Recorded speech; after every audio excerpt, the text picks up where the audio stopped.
O que eu falo da minha vida é o seguinte: eu estou com 81 anos, eu estou começando uma vida nova.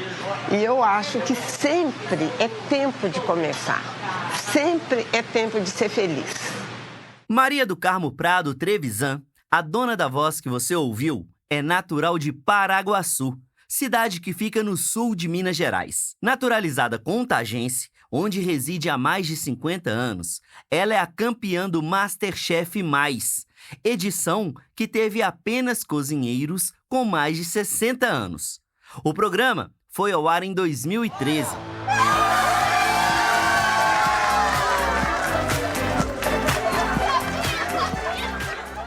O depoimento que abriu este episódio foi extraído do podcast Encontros e Sabores, iniciativa que tem como missão registrar a herança gastronômica de Contagem. Ao ouvir Maria, do alto dos seus 81 anos, dizer que sempre é tempo de começar, 3 perguntas básicas vieram à minha cabeça.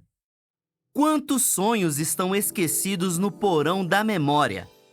Quantos sonhos foram deixados de lado pela urgência dos dias? Quantos sonhos não foram realizados porque já passou tempo demais? Sonhar, realizar. Sonhar de novo, realizar mais uma vez. Isso é o que dá ritmo à existência humana. É como o carvão, que em alta temperatura gera energia para a locomotiva. E a idade não deve ser um empecilho ou uma pedra no caminho. Cris Leão, após uma longa jornada em trabalhos formais, se aposentou. Foi nesse momento que ela descobriu a arte do mosaico. É uma coisa impagável saber que você que criou aquilo tudo, entendeu? Porque o azulejo eu compro pronto, o azulejo, mas eu pinto ele, então eu faço as coisas da minha cabeça, então é tudo muito criação.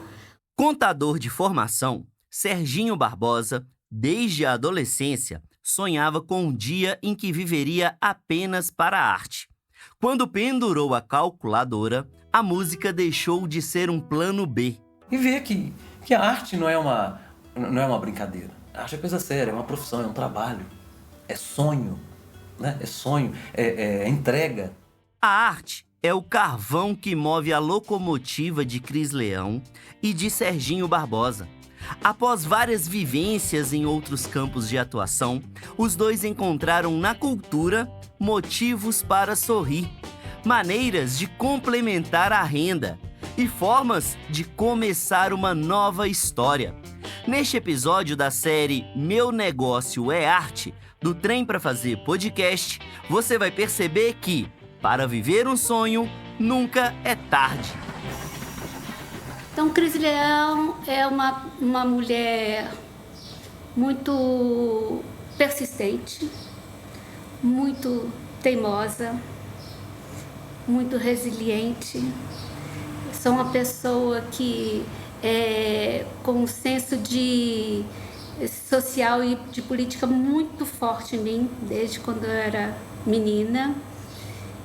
Às vezes um pouco briguenta, um pouco rebelde.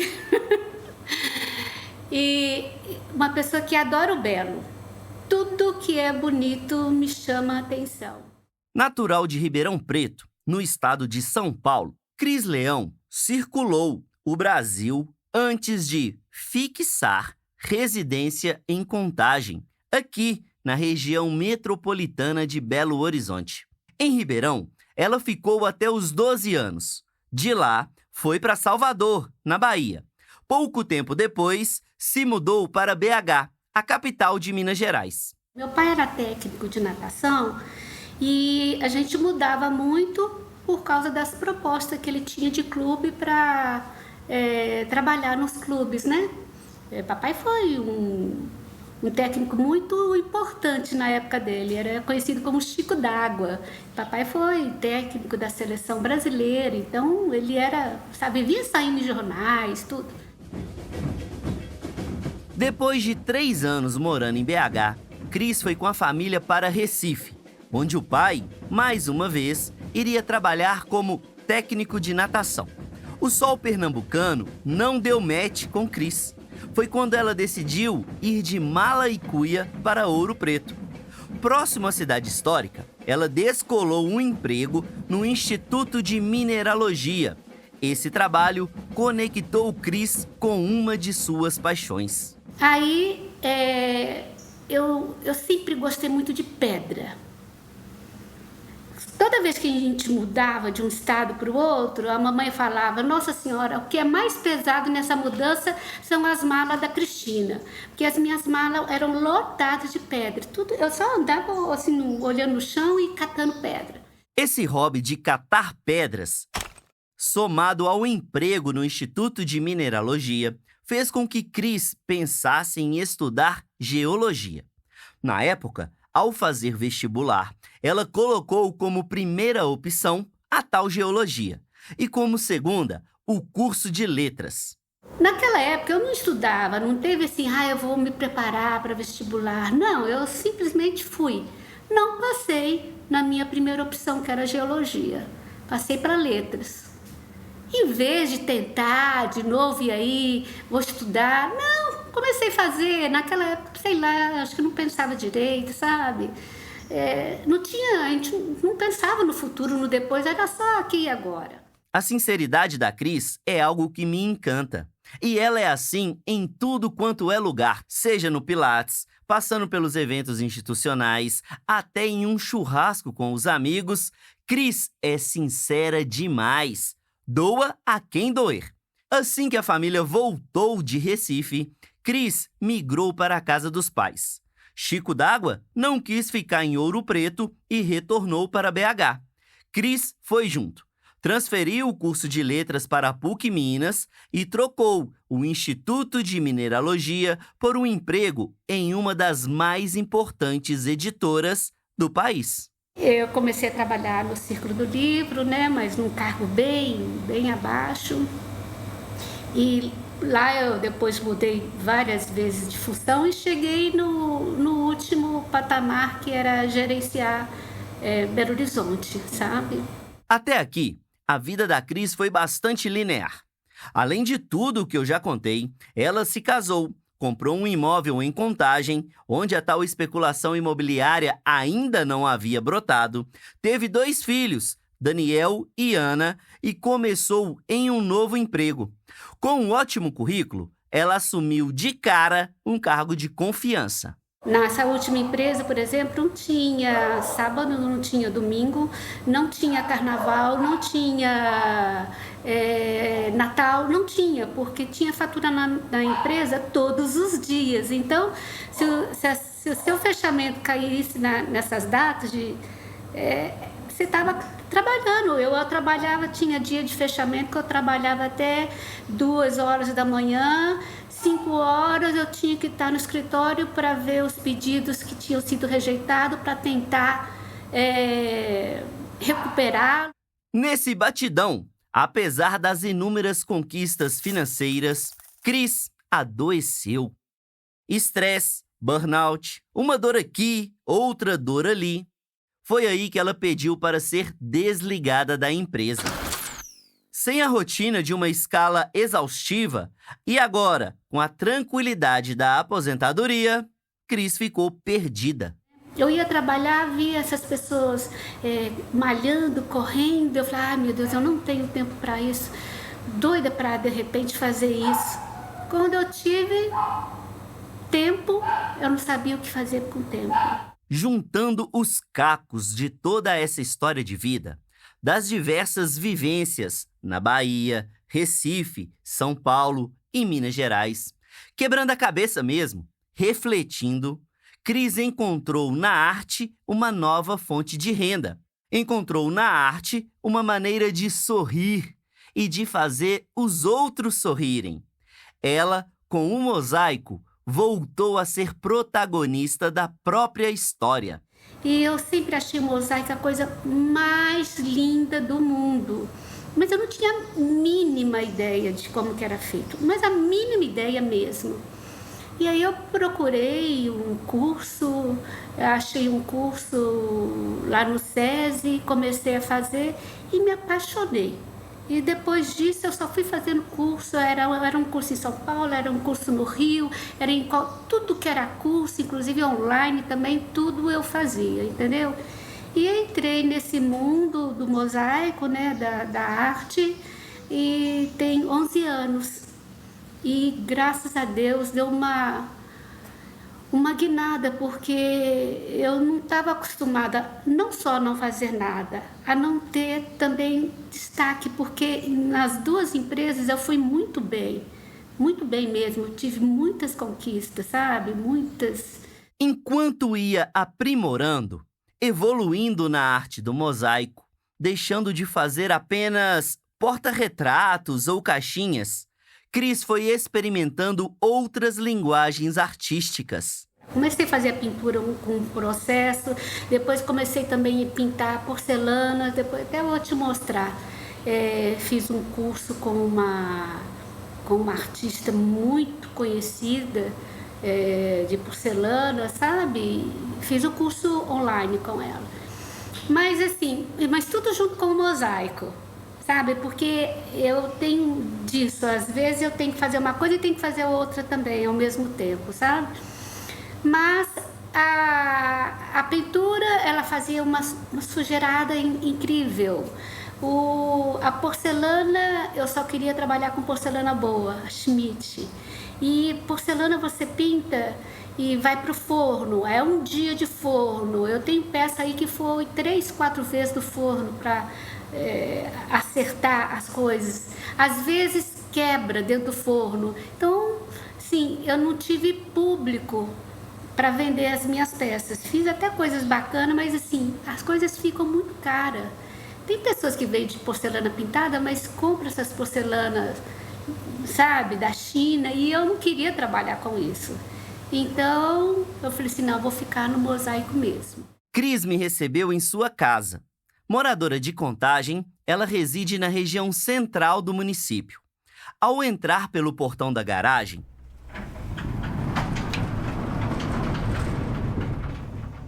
do lado direito, havia um acesso para a varanda.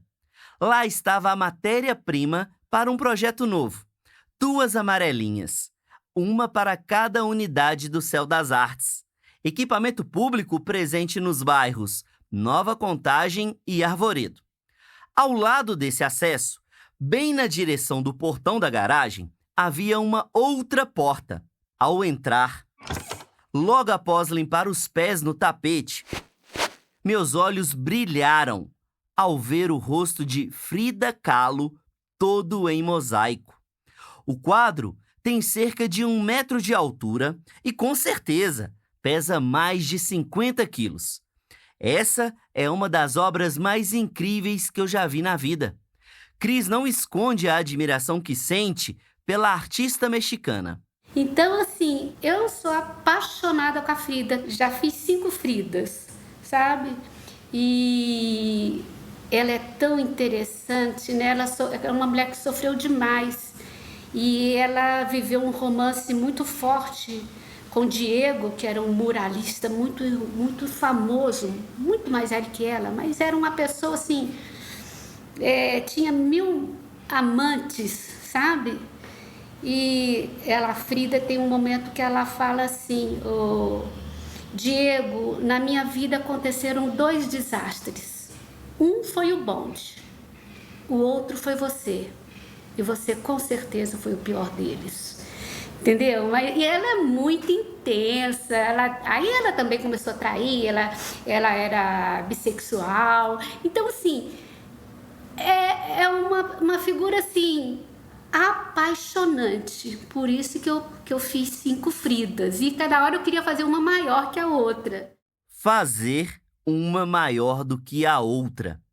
Para além da obra física, de fazer um quadro maior do que o outro, o que Cris gosta mesmo é de representar as suas inspirações. Sabe, que não tenha preconceito, que é feminista, sabe? Eu Se eu vivesse naquelas épocas de 1920, eu seria uma sufragista, com certeza, entendeu? Então, assim, eu admiro demais todas essas mulheres que são fortes, que têm voz ativa. E a Frida é isso. O movimento sufragista, que foi citado por Cris, é um levante popular que buscou a igualdade de direitos. Liderado por mulheres, o movimento, influenciado pela Revolução Industrial, teve como uma de suas bandeiras o direito ao voto. E, Cris, além da Frida Kahlo, quem mais você retratou nos mosaicos? A Rita Lee. Amo de paixão. Amo aquela irreverência dela, aquela liberdade dela, ela também ser acima da época. Então, todo esse tipo de mulher me chama atenção e eu gosto de retratar pessoas fortes, né? Conceição Evaristo, entendeu? Que eu acho espetacular, uma escritora incrível. Então, eu gosto muito de fazer rostos e gosto muito de retratar pessoas fortes ou que tenham uma característica, assim, um sonho de vida muito grande, igual o seu Carlos, da Casa de Cacos, né, que eu retratei também, que eu falo retratar, mas que eu coloquei no mosaico também. Então, assim, são figuras, personagens que eu admiro, assim, no topo, entendeu? Quando pensamos em cacos de azulejo, a gente faz uma viagem no tempo.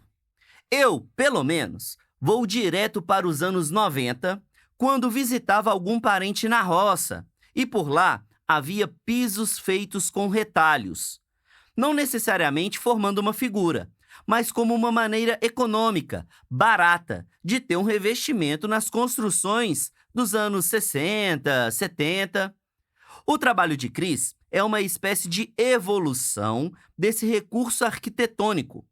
Ela trabalha com cacos de azulejo, em sua maioria novos, adquiridos para o trabalho artístico. Ela então pinta essa matéria-prima, corta nos tamanhos que precisa e faz uma lapidação do material. A partir daí, ela constrói figuras incríveis.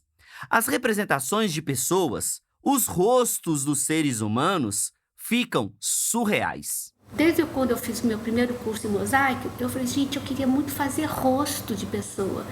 E aí minha professora não sabia. Eu falei, gente, mas alguém tem que saber fazer isso. E achei uma artista, a Lu Rizzi, uma argentina, que morava em Búzios. E eu fui lá na casa dela para fazer o curso, sabe? E o primeiro rosto que eu fiz, inclusive, foi o do Daniel. E eu me apaixonei por esse processo de fazer rosto, mas me apaixonei mesmo e fiz muito rostos mesmo. E é tão interessante que quando, assim, o rosto é algo que demora muito, sabe? Hoje eu demoro uns 15 dias, mas antes eu demorava uns 20, 30 dias num rosto. Porque para você conseguir pegar o olhar da pessoa, a expressão, a boca, e eu ficava olhando tanto e olhava porque eu tinha feito, falei, gente, tem alguma coisa errada, onde é que está o erro, sabe? Às vezes mudava a boca não sei quantas mil vezes até acertar. Depois, quando eu entregava o quadro, eu sentia saudade. Porque aquela pessoa fazia parte da minha vida, sabe? A gente ficou tanto tempo juntos ali. Aqui em Contagem, há várias obras de Cris Leão. No muro da Escola Municipal Ana Guedes, no bairro Nova Contagem, tem a Árvore do Conhecimento, trabalho realizado em parceria com Eliette Bodioni. No bairro Tropical, na paróquia Jesus Operário, tem um painel de mais de 16 metros quadrados. A obra, em que Jesus está nos braços de Maria, foi realizada com Regina Valentim. Nesse projeto, a dupla gastou mais de 500 horas de trabalho.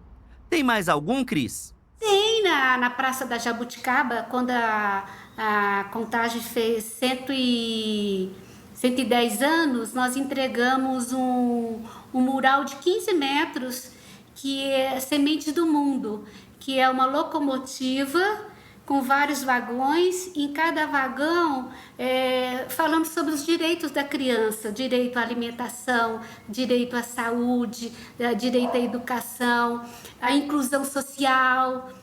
Então, assim, nesse projeto trabalharam 64 mosaicistas do Brasil inteiro. Então, eles mandavam o trabalho, sabe? E eu, a Regina e a Denise, nós fizemos a locomotiva, fizemos todo o projeto, fizemos a instalação. Durante a entrevista, entre um gole de café e um pedaço de bolo, Cris me levou até o seu ateliê. Por ali, algumas obras. Um mosaico do escudo do Cruzeiro, o meu time de coração. E outro do nosso rival, o Atlético Mineiro. A série de quadros em homenagem aos orixás também estava ali. Oxóssi, Xangô, Iemanjá, todos em mosaico. Nessa hora, perguntei para a Cris se, caso existisse uma máquina do tempo, ela voltaria ao passado para escrever uma nova história de vida. Se ela queria ter iniciado no mundo das artes antes da aposentadoria. Então, aconteceu da maneira que tinha que acontecer, entendeu? Não daria, se eu despertasse antes para a arte, principalmente o mosaico, que é uma arte muito demorada. O mosaico vem do grego, né? E é considerada a arte da paciência, entendeu? Então, não é algo que você possa fazer em alta escala e vir dinheiro. Entendeu? É claro que tem muito mosaicista que fazem várias caixinhas, vários quadros, e aí de repente vende uma caixinha por 250, um quadrinho pequeno por 320 e trabalha desse jeito. Mas eu não gosto, eu não sinto prazer em fazer coisas assim rápidas, iguais, entendeu? Eu gosto, hoje eu preciso muito de satisfazer a mim. De eu ficar satisfeita comigo, sabe? Quando eu olho uma coisa, mas ficou bacana demais, pô, sou foda, sabe? Então, isso é muito importante para mim, porque o dinheiro, ele vem como um complemento e vem como uma gratificação.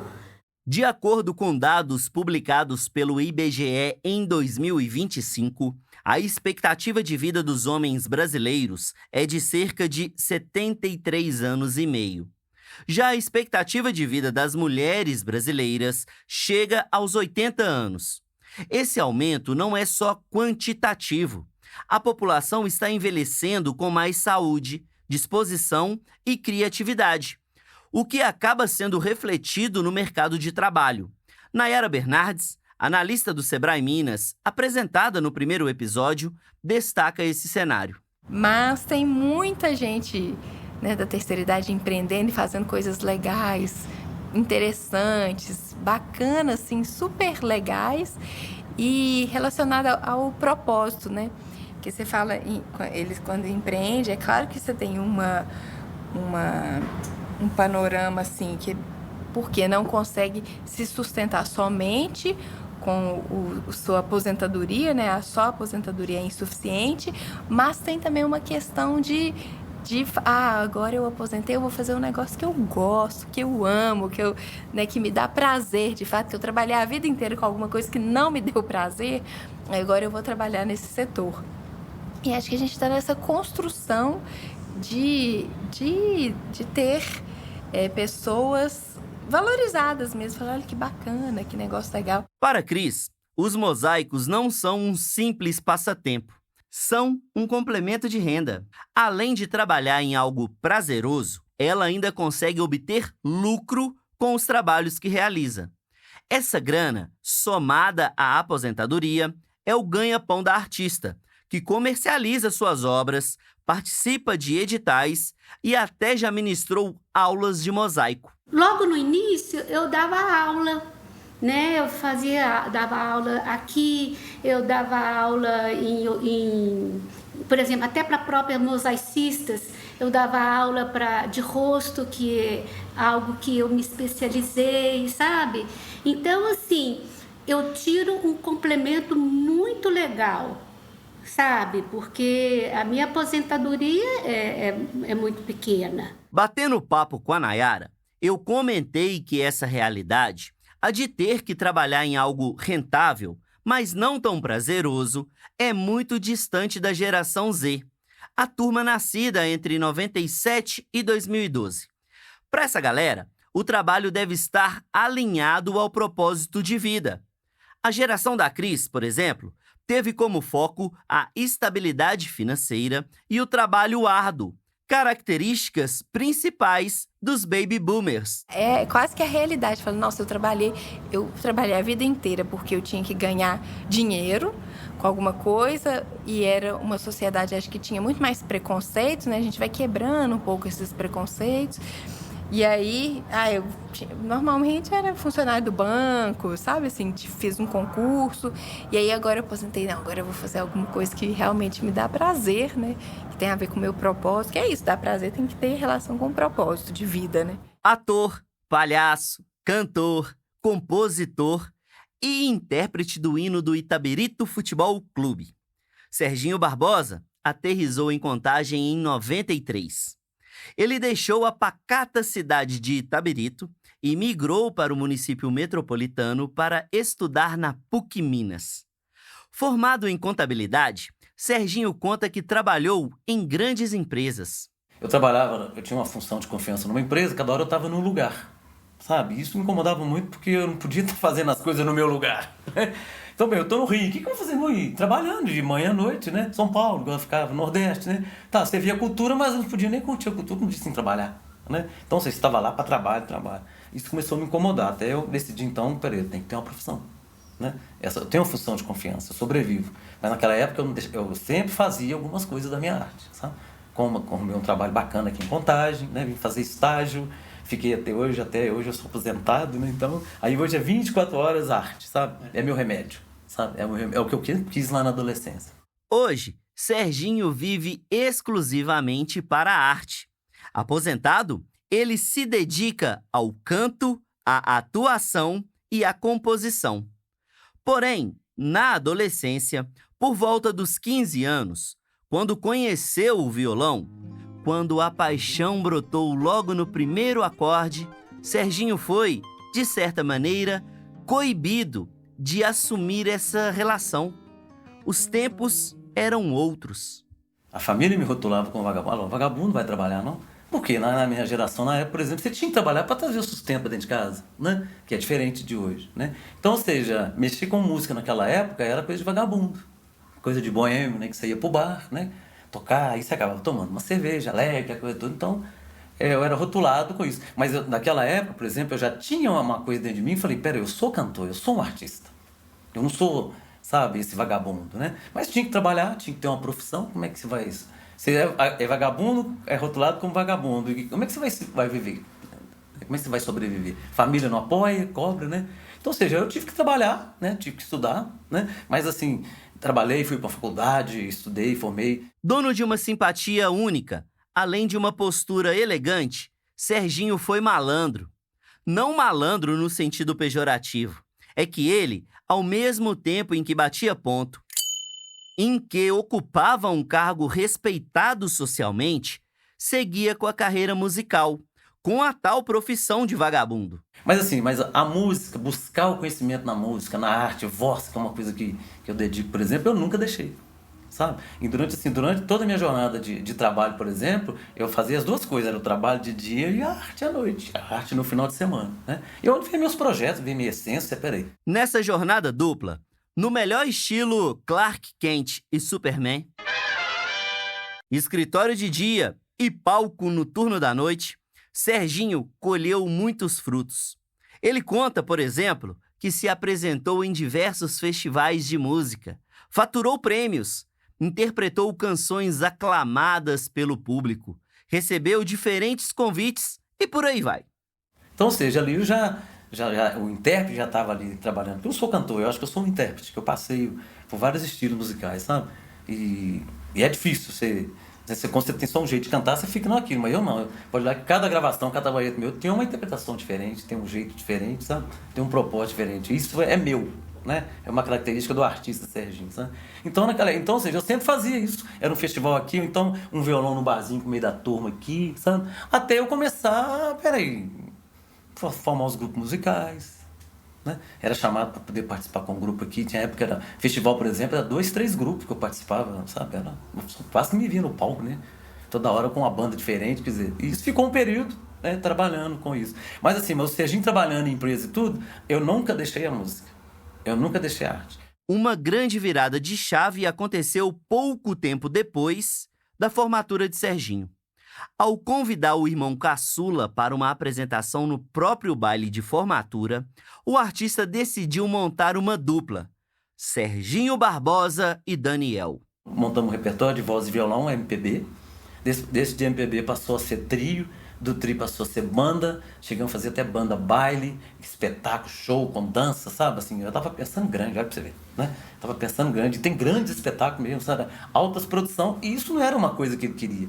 Mas eu precisava de um apoio no violão, porque, tipo assim, hoje não vai a banda, mas vai nós dois no voz e violão, a gente resolve do mesmo jeito, como resolveu muitas vezes. Trabalhava muito, era sexta, sábado, domingo. Mesmo atuando dentro das normativas do regime CLT, cumprindo todas as obrigações de segunda a sexta-feira, das 8 às 18. Nessa época aí, Serginho sentiu o sabor de viver da arte, o sabor de fazer o que o coração tanto esperou. O sonho não durou muito tempo. Em 2003, apesar de alguns contratos, agenda de shows e toda uma estrutura que havia sido montada, Daniel deixou a dupla. Então, tem hora que eu penso assim, acho que eu tinha que passar por essa punhalada que ele me deu, né? Que ele também chegou pra mim quando no auge da fama tinha carro, iluminação, som, patrocinador, tinha shows agendados, sabe? Aquelas coisas todas.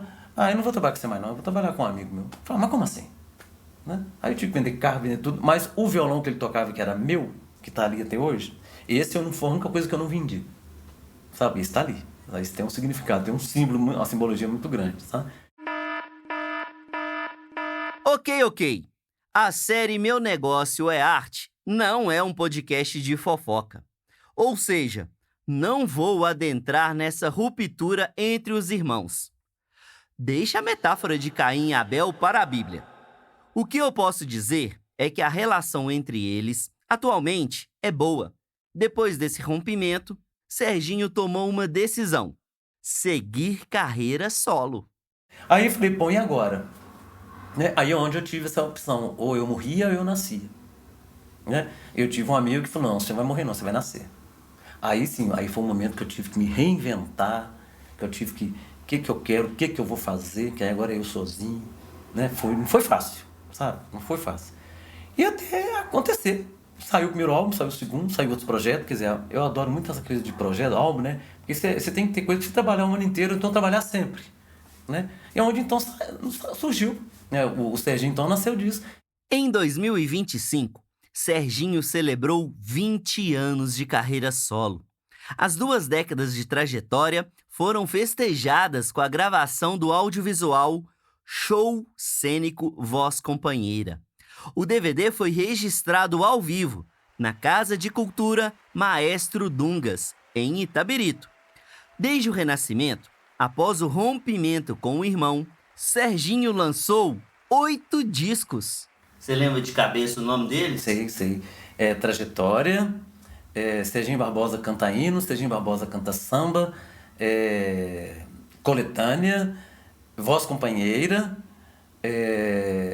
Circo dos Amores, além de alguns singles, e o último foi Brilho Novo, que eu fiz aqui, surgiu aqui dentro de casa, na pandemia. Que aí foi todo voltado para dança. Ele é tudo voltado para dança. E agora, graças a Deus, eu estou trazendo um novo brilho. O Brilho Novo está sendo transformado em Novo Brilho, onde eu estou fazendo uns articulações com a música latino-americana. Então já tem 3 faixas, cantado com um cara da Venezuela, um cara de Cuba e Argentina, que saiu agora esse ano, sabe? Então tem Colômbia na fita, tem os outros países aí. Serginho é um sujeito organizado. Ele mora em um apartamento que fica na Regional Industrial, aqui em Contagem. Foi lá que ele me recebeu para a entrevista. O local é um brinco, totalmente organizado, quadros alinhados, cristaleira impecável, poltronas milimetricamente posicionadas, uma de frente para a outra, discos de vinil enfileirados. O espaço, de fato, reflete a personalidade de quem mora por ali, a personalidade de Serginho Barbosa. Dos 15 anos, quando descobriu a paixão pela música, até os 56, quando mergulhou de ponta na carreira solo, Serginho planejou e estudou bastante. Ele praticamente fez um Canva da própria vida. Ficou perdido no que é Canva? Volte no episódio 1. Primeiramente, eu tinha que ter a minha garantia quando eu envelhecesse. Que era a minha casa, as coisas básicas que eu preciso, né? Mas também é o seguinte, paralelamente eu pensei, eu também tenho que construir uma história, tenho que ter uma identidade, porque a hora que eu falo assim, agora eu não quero isso mais, eu tenho isso. Porque é o que eu fiz um planejamento. Então, durante o tempo que eu trabalhei na empresa, 20 e tantos anos, por exemplo, foi o período que eu consegui construir minha discografia. Que aí eu tirava do bolso, ou às vezes aprovava um projeto, tirava, bancava, né? Meu primeiro projeto, eu gastei um carro zero, eu não tinha um carro zero. Tinha um carro velho na época, eu falei, gente, eu gastei um carro. Mas foi a melhor coisa que eu fiz na vida. Foi a melhor coisa que eu fiz, sabe? Faria isso de novo se eu tivesse, sabe? Então, assim, justamente por isso, é aquela questão mesmo do planejamento, não é você empolgar, pô, vou fazer sucesso, não! Gente, isso aí não acontece da noite pro dia, se acontecer, cai rápido, né? Mas e a história pra você contar depois? Durante as mais de 3 décadas como contribuinte do INSS, ele garantiu um local para morar, um carro para andar e uma discografia para trabalhar.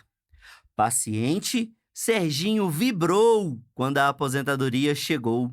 Com sinceridade, foi uma sensação de liberdade, de poder, tipo assim, eu posso e eu vou fazer e tô fazendo, sabe? Foi assim, não é que o trabalho, sou muito grato, porque o trabalho que me permitiu fazer muita coisa, não tô falando mal, sabe? Mas assim, esse desapego, eu trabalhei tanto esse desapego, porque eu trabalhei o plano B, porque meu plano B era música, era arte, era teatro, era o que eu faço hoje, sabe? É fazer prestação de contas de projetos culturais, de dar consultoria pro proponente, sabe? Ajudar aqui, sabe? Então, assim, foi uma sensação de liberdade, de alívio, que todo mundo falou, cara, parece seu rosto, você ficou mais alegre, aquela coisa, sabe? Então, assim, foi a melhor sensação do mundo, tipo assim. Aí eu falei assim, agora eu sou artista. Agora eu sou artista mesmo, porque eu não vou trabalhar em indústria nunca mais. Sabe? A felicidade presente nessa declaração de Serginho contagia. Além de fazer o que mais gosta, ele ainda fatura com a arte. Ele tem uma fonte de renda extra. Desde que aposentou, Serginho trabalha com apresentações musicais. Apresenta um programa no rádio, faz a prestação de contas de projetos culturais e ainda é ator. Atualmente, ele interpreta pacientes na Faculdade de Ciências Médicas, uma metodologia de ensino para os futuros médicos. Eu não sabia que tinha isso, sabe? O que acontece? Você vai aprender a dirigir, você vai para outra escola, né? Você vai estudar, por exemplo, você vai para uma escola, né? Você vai jogar futebol, por exemplo, você vai aonde? Você vai para o campo treinar, né? E o médico? Vai ficar só no boneco, né? Apesar que tem o boneco de simulação, mas tem a Faculdade de Ciências Médicas, ela é pioneira nisso, o nível de qualidade dela é altíssimo. Então, ou seja, ela contrata atores para ser o paciente, sabe? Para os médicos. E isso aí essa é uma simulação realística mesmo. Até o lugar onde que acontece tudo é como se estivesse entrando num hospital, numa sala de, sabe? Com máquina, com equipamento, tudo, sabe? A interpretação de Serginho é tão intensa, mas tão intensa, que os alunos e alunas, muitas vezes, esquecem até que ele é um ator. Se precisar chorar, ele chora. Se precisar gritar, ele grita. Se precisar fazer ânsia de vômito, ele faz. É trabalho, sabe? É trabalho. Então, se dezembro, novembro agora, por exemplo, eu fiz meu 13º, sabe? Foram 25 simulações. 25 simulações. Tinha dia que é de manhã e de tarde. Você só almoça e vai e faz, sabe? Cada hora uma doença. E é muito engraçado, sabe? Muito. Então, ou seja, toda hora você tem uma doença. Você é um personagem na mão dos meninos, sabe? Se antes, na adolescência, Serginho queria apenas cantar, na vida adulta, ele descobriu o prazer em atuar, tanto na Faculdade de Ciências Médicas, quanto em espetáculos teatrais. Cara, o teatro foi uma das coisas que ajudou muito, né? Porque você tá num palco cantando, tá com o microfone aqui. Beleza, tá. E o corpo? Porque teatro é corpo também. E o corpo, como é que fica? Né? Então eu começava muito preocupado, que agora o que eu posso agregar para esse intérprete? Sabe? E isso foi quando eu comecei a fazer, fiz um curso de experimentação de teatro, até fazer o curso técnico de teatro, eu consegui a bolsa para passar, sabe? Então, ou seja, isso aí abriu assim, um leque muito grande das possibilidades que o Sérgio pode ter e pode fazer. Entre essas coisas que o Serginho descobriu, está a palhaçaria. Adoro circo. Você pode ir no circo, você pode ver a mesma coisa, né? Mas isso é um ambiente que isso me faz bem, entendeu? Que ali tem arte, ali tem trabalho, sabe? Ali tem coisas que te mexem com você, né? E essa questão do palhaço, justamente o palhaço te faz rir, te leva, faz medo às vezes para criança, né? As crianças às vezes têm medo, outras gostam, outras fogem, né? E até adultos também, eu conheço adulto que tem medo de palhaço, né? Já cresce o trauma de infância, né? Mas assim, o palhaço ele é o dono da corte, né? Você vai num circo, por exemplo, entre um espetáculo outro, por exemplo, quem assume toda aquela plateia é o palhaço, às vezes ele sozinho. Né? E é bonito você ver aquele cara colorido, gesticulando, mexendo, né? Rindo, que assustado. Isso é encantador, sabe? É encantador. Eu sempre achei o palhaço uma figura assim muito bonita, porque você acaba escondendo algo seu, né? Através de uma máscara, né? E você se revela outra pessoa quando você tá com a máscara, você tá com a roupa. É engraçado isso, né?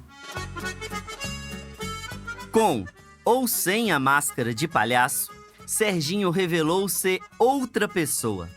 Ou outras pessoas.